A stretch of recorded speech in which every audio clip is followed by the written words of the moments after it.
رحيم. السلام عليكم ورحمة الله وبركاته. طبعا أنا امبارح مسكت التايمر ده بالأخص وقلت التايمر ده إن هو اختراع.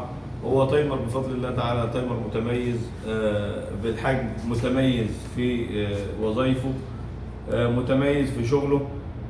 طبعا بياخد من 12 فولت ل 220 فولت. أنا مجربه على البطارية أهو، يعني مفيش أي كهرباء جاية له. هنجرب على البطارية 12 فولت أهي.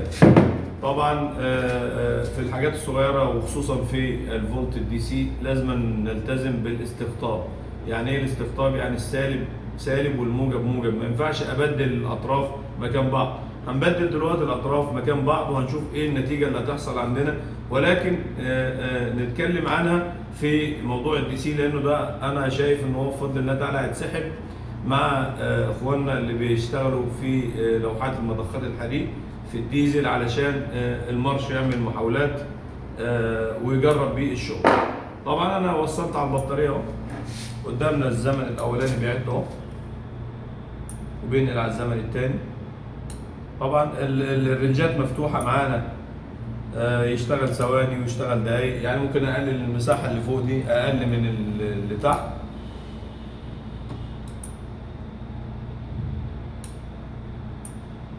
يعني خلينا المده قليله،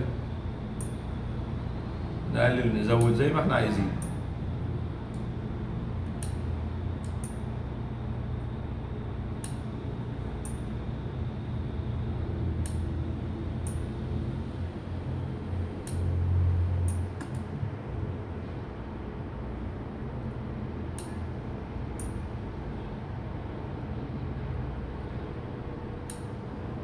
شايفين احنا قدامنا. طيب انا لو جبت الموجب مكان السالب، ايه النتيجه اللي هتتم عندي؟ ادي الموجب اهو راح مكان السالب، والسالب جه مكان الموجب اهو.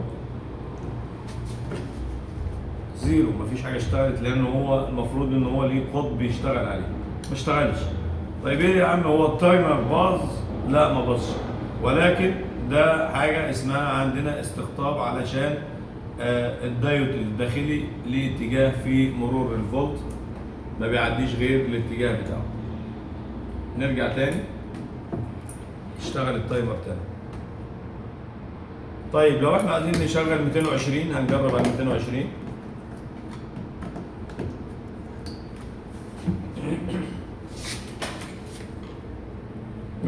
طبعا اي جهد اي سي مش فارقه معانا، لانه مفيش موجب وسالب، مفيش قطب، فمش هيفرق معانا في حاجه.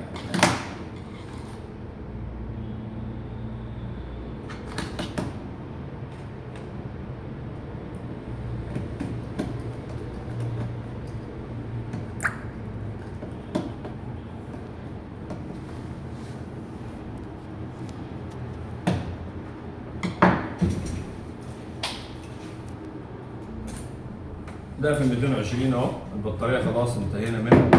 ده في ال 220. طبعا ده بفضل الله مساحه صغيره، غير التايمر البريسات الكبير وغير حجمه، بالاضافه ان هو هيوفر معانا مساحه في لوحه الديزل، هيقلل في نمط الشغل.